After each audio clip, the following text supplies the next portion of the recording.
শহীদ শরীফ ওসমান হাদি হত্যা মামলার আসামিদের দ্রুত দেশে ফিরিয়ে এনে বিচারের মুখোমুখি করার দাবিতে 15 দিনের আলটিমেটাম দিয়েছে ইনকিলাব মঞ্চ। সংগঠনটির সদস্য সচিব আব্দুল্লাহ আল জাবের স্বাক্ষরিত এক বিজ্ঞপ্তিতে এই আলটিমেটাম এবং 6 দফা দাবি তুলে ধরা হয়।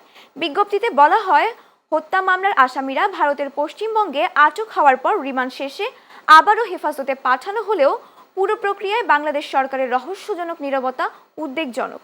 শুরুতে এটি সরকারের সাফল্য হিসেবে দেখা হলেও বর্তমান পরিস্থিতিতে ব্যর্থতার দিকে ইঙ্গিত করছে বলে দাবি সংগঠনটির।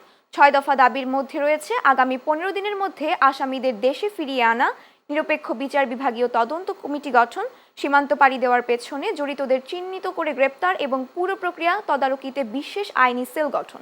আগামী 15 কার্যদিবসের মধ্যে দৃশ্যমান অগ্রগতি বা রোডম্যাপ ঘোষণা না করা হলে ঢাকা সহ সারা দেশে কঠোর কর্মসূচি দেওয়া হুঁশিয়ারি দিয়েছে সংগঠনটি।